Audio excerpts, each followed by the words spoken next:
Right మనం I news screen పై exclusive visuals చూస్తున్నాము. మరి కవితను 5:20కి అరెస్ట్ చేశామని చెప్తున్నారు. అయితే ఇప్పుడు కవితను బయటికి తీసుకొస్తున్న దృశ్యాలు కనిపిస్తున్నాయి. అయితే మరి ఎక్కడికక్కడ 5 అంచెల భద్రత ఏర్పాట్లు చూసాము. కవితను ఇక్కడ నుంచి శంషాబాద్ ఎయిర్పోర్ట్ కు మనం కారు చూస్తున్నాం. కవిత వైట్ కలర్ కార్ మనకు కనిపిస్తోంది. అందులో కవిత కూడా మనకు క్లియర్ గా కనిపిస్తున్నారు.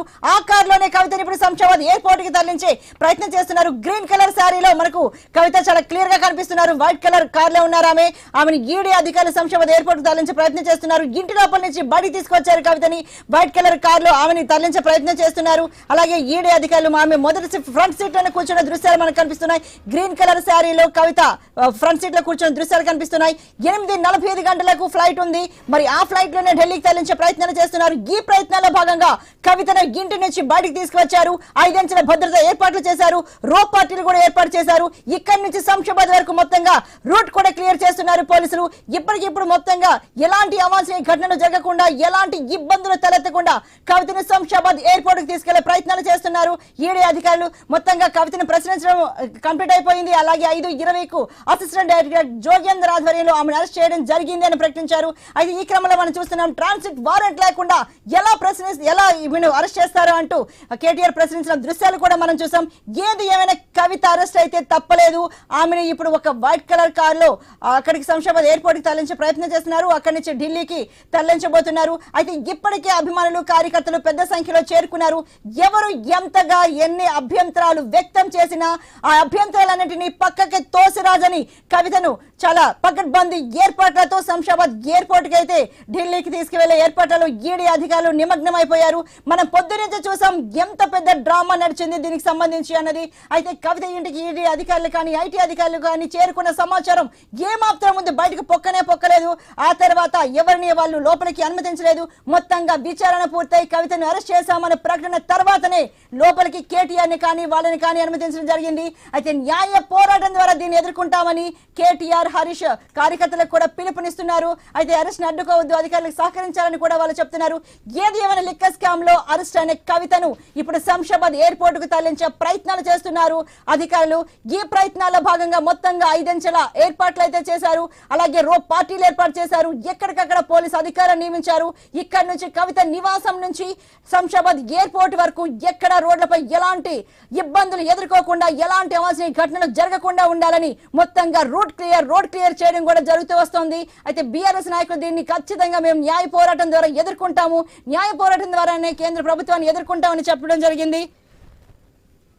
మరి ఈ దేశకు సంబంధించి అక్కడ ఏం జరుగుతుందని వివరాలు వివరించడానికి మా బ్యూరో చీఫ్ రాజు సిద్ధంగా ఉన్నారు.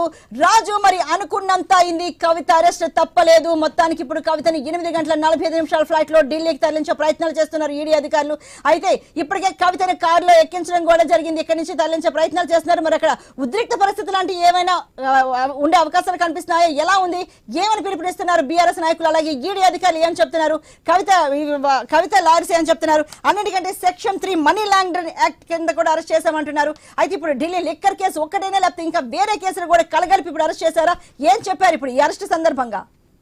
కేసులు ఏమేమి కలిపారు అనేది పక్కన పెడితే ముందు కవితను అరెస్ట్ చేసి ఇప్పుడు కొద్ది ఈడీ అధికారులు తీసుకెళ్లడం జరిగింది. మన విజువల్స్ కూడా చాలా స్పష్టంగా కనపడ్డాయి. సో ఈడీ అధికారులు ఆమెను ప్రత్యేకంగా ఏర్పాటు చేసిన వాహనం ఏదైతే ఉదయం వచ్చారో ఆ ఉదయం వాహనంలోనే తీసుకెళ్లడం జరిగింది. తీసుకెళ్లే ముందు తన కొడుక్కి ముద్దిచ్చి జై తెలంగాణ నినాదం చేసి కవిత బయలుదేరినటువంటి విజువల్స్ అవన్నీ కూడా మనం చాలా స్పష్టంగా ఫోన్ లో కనపడ్డాయి. ఫోన్ లో గ్రాప్ చేసి తీసుకోవడం జరిగింది. సో ఇక్కడ దీనికి సంబంధించి ఇప్పుడు కేటీఆర్ కావచ్చు, హరీష్ రావు కావచ్చు, కాసేపట్లో మీడియా సమావేశం ఏర్పాటు చేసి కూడా మాట్లాడబోతున్నటువంటి విజువల్స్ అయితే మనకు ఉన్నాయి. వాళ్ళ సమాచారం కూడా ఇవ్వడం జరిగింది. సో మొత్తానికి కవితని ఇప్పుడు 8:45కి ప్రత్యేక ఫ్లైట్ లో ఢిల్లీ తీసుకుపోతా ఉన్నారు. అయితే వాళ్ళకి సంబంధించినటువంటి 24 గంటల్లో ఏదో ఒక నోటీస్ కూడా ఇవ్వడం జరిగింది. ఆ నోటీస్ సంబంధించి 3D నోటీస్ అని చెప్తున్నారు. సో టెక్నికల్ అంశాలు పక్కన పెడితే ఆ నోటీసు ప్రకారం ఆ లీగల్ ఎక్స్పర్ట్స్ అంతా కూడా కవిత లీగల్ ఎక్స్పర్ట్స్, బీఆర్ఎస్ పార్టీకి సంబంధించిన లీగల్ ఎక్స్పర్ట్స్ ఎవరున్నారో వాళ్ళందరూ కూడా ఫెయిల్ అయ్యారని చెప్పేసి కూడా ఇక్కడ పార్టీ వర్గాలు, మిగతా అవగాహన ఉన్నటువంటి వ్యక్తులు కూడా చెప్తా ఉన్నారు. సో దాంట్లో ప్రధానంగా ఈ నోటీసు ప్రకారం 24 గంటలు గడిస్తే కానీ ఆ నోటీసును వాడుకోవడానికి వీలు లేదు అని చెప్పారు. కానీ ఆ నోటీస్ ఇప్పుడు ఇవ్వాల్సిన అవసరం లేదు. వాళ్ళు ఉదయం వచ్చారు. ఇప్పుడు దాదాపు 10-11 గంటలకు మాత్రమే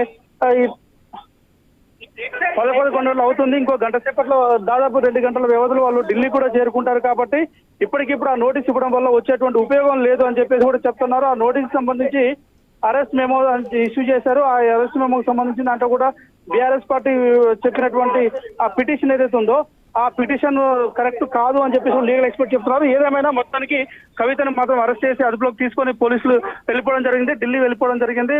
ఆ ప్రత్యేక విమానం ద్వారా ఢిల్లీకి వెళ్తారు. ఇప్పుడు ఈ లిక్కర్ కేసులో అరెస్ట్ అయినటువంటి వ్యక్తుల్లో కవిత 7వ వ్యక్తిగా చెప్పుకోవచ్చు. ఇప్పటికీ 6 సార్లు 7 సార్లు విచారణ ఎదుర్కొన్నటువంటి కవిత. అయితే రాజు పొద్దున్నుంచి అక్కడ ఉన్న వాతావరణం చూస్తే ఎలాంటి హడావిడి లేదు కాబట్టి కేవలం కవితను ప్రశ్నిస్తారు, అరెస్ట్ అయితే ఉండదు అని అందరూ అనుకున్నారు. కానీ దాన్ని తలకిందులుగా చేస్తూ ఇప్పుడు ఆమెను అరెస్ట్ చేయడం జరిగింది. అయితే వారెంట్లతో పాటు ముందే ఫ్లైట్ కూడా బుక్ చేసేశారు ఈడీ అధికారులు. అంటే ముందుగానే అరెస్ట్ చేయాలని నిర్ణయానికి వచ్చే ఇక్కడికి వచ్చారా విచారణకు అనుకోవచ్చా రాజు?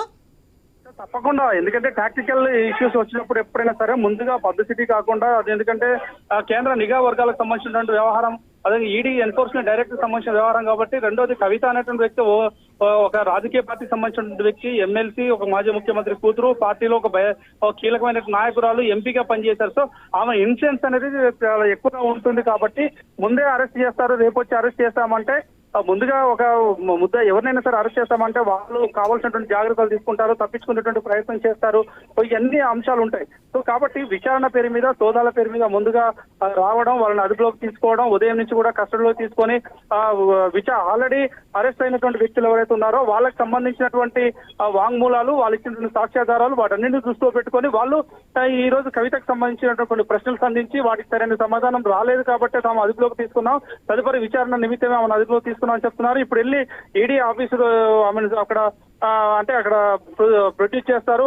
ముందుగా ఈడీకి సంబంధించిన కేసుకు సంబంధించినటువంటి జడ్జి ఎవరైతే ఉన్నారో ఆ జడ్జి దగ్గర ప్రొడ్యూస్ చేసి ఆ తర్వాత కస్టడీ చూపించి, ఆ తర్వాత కస్టడీలోకి అరెస్ట్ చూపించి కస్టడీలోకి తీసుకుంటారు. కస్టడీలోకి తీసుకున్న తర్వాత విచారణ దాదాపుగా జనరల్ గా జరిగేటువంటి 14 రోజుల విచారణ కస్టడీకి మాత్రం ఖచ్చితంగా తీసుకుంటారు. ఆ 14 రోజుల తర్వాత ఏం జరుగుతుంది, ఎలా ఉంటుంది, ఆ పరిణామాలన్నీ ఎలా కొనసాగబోతాయి అనేటువంటి అంశాలు, ఒక మహిళ కాబట్టి ప్రత్యేక పరిస్థితులు ఉంటాయా, అసలు ఈమె పాత్ర ఎంత ఉంది, ఆ పాత్రలో జరిగినటువంటి ఎక్సెస్ బెనిఫిట్ ఏంటి, అసలు ఈమె ఎంతవరకు ఎంత మోతాదులో ఈమె ఆ పాత్ర ఉంటుంది అనేటువంటి అంశాలు చాలా కీలకమైన.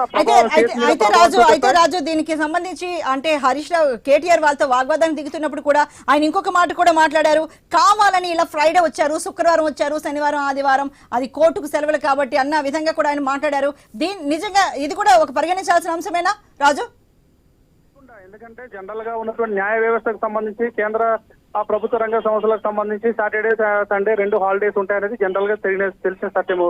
రెండోది రేపు మధ్యాహ్నం ఈడీ ఇప్పటికే ఎన్నికల సంఘం ప్రెస్ మీట్ కూడా డిక్లేర్ చేసింది. సో షెడ్యూల్ ఇవ్వబోతా ఉంది. సో షెడ్యూల్ వచ్చిన తర్వాత రాజకీయ పార్టీలకు సంబంధించిన అంశాలపైన చాలా పరిమితులు ఉంటాయి. ఎన్నికల కోడ్ అమల్లో ఉంటుంది.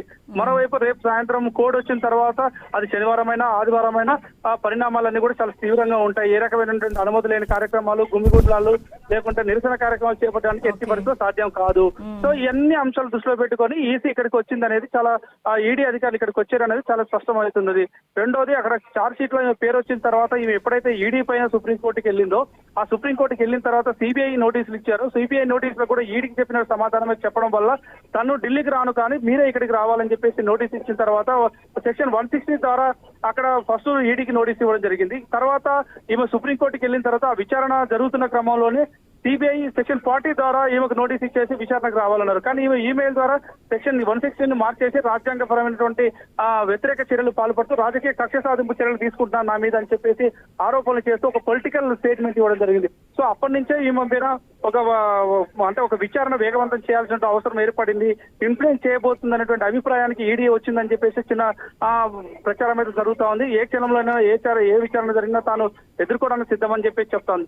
అయితే ఇవన్నీ టెక్నికల్ గా ఏదంటే లీగల్ ఆస్పిరెంట్ లో ఒక భాగం అయితే, మొత్తంగా ఎన్నికల సమయంలో బీఆర్ఎస్ పార్టీకి సంబంధించిన ఒక శాసన మండలి సభ్యురాలు, ఒక మాజీ ముఖ్యమంత్రి కూతురు అయినటువంటి కవితను అరెస్ట్ చేయడం అనేది రాజకీయ వర్గాల్లో ఒక సంచలన విషయంగా మనం చెప్పుకోవచ్చు.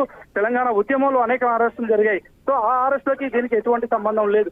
అరెస్టులు మాకు కొత్త కాదని పార్టీ చెప్తున్నా, లీగల్ సంబంధించిన విషయాల్లో అరెస్ట్ అవ్వడం అనేది మొదటిసారిగా జరుగుతుంది. అది కూడా దేశవ్యాప్తంగా సంచలనం సృష్టించినటువంటి లిక్కర్ స్కామ్ కి సంబంధించిన అంశంలో అరెస్ట్ అవ్వడం అనేది, ఒక పార్లమెంట్ సభ్యురాలుగా పనిచేసినటువంటి వ్యక్తి అరెస్ట్ కావడం అనేది కూడా ఒక సంచలనాత్మకంగా కేసుగా చూడొచ్చు. రాబోయే రోజుల్లో ఎటువంటి పరిణామాలు జరుగుతాయనేది కూడా చూడాల్సిన అవసరం ఉంది. దీంతో రేపు బీఆర్ఎస్ పార్టీ కాసేపట్లో కేటీఆర్, హరీష్ రావు కూడా మీడియాతో మాట్లాడబోతున్నారు. తెలంగాణ భవన్ లో మీడియా సమావేశం కూడా ఏర్పాటు చేశారు. ఎటువంటి నిరసన కార్యక్రమాలు పిలిపిస్తారనేది కూడా చూడాలి. ఎందుకంటే ఇప్పటికే బీజేపీ రాష్ట్రంలో ఉన్నటువంటి ముఖ్యమంత్రి రేవంత్ రెడ్డి ఇద్దరు కలిసి తీసుకున్నటువంటి కుట్ర చర్యల్లో భాగమే ఇదంతా జరిగింది అనేది కూడా వాళ్ళు ఆరోపణలు, ప్రధానమైనటువంటి ఆరోపణ. ఇది కక్ష సాధింపు, బీఆర్ఎస్ పార్టీని లేకుండా బీఆర్ఎస్ పార్టీకి సంబంధించిన నాయకుల్ని అంతం చేసేటువంటి కుట్ర, రాజకీయంగా అంతం చేసేటువంటి కుట్రలో భాగం అని చెప్పేసి వాళ్ళు చెప్తా ఉన్నారు. సో పొలిటికల్ టర్న్ తీసుకున్నటువంటి అవకాశాలు అయితే ఎక్కువ కనిపిస్తున్నాయి ఈ అంశం అనేది.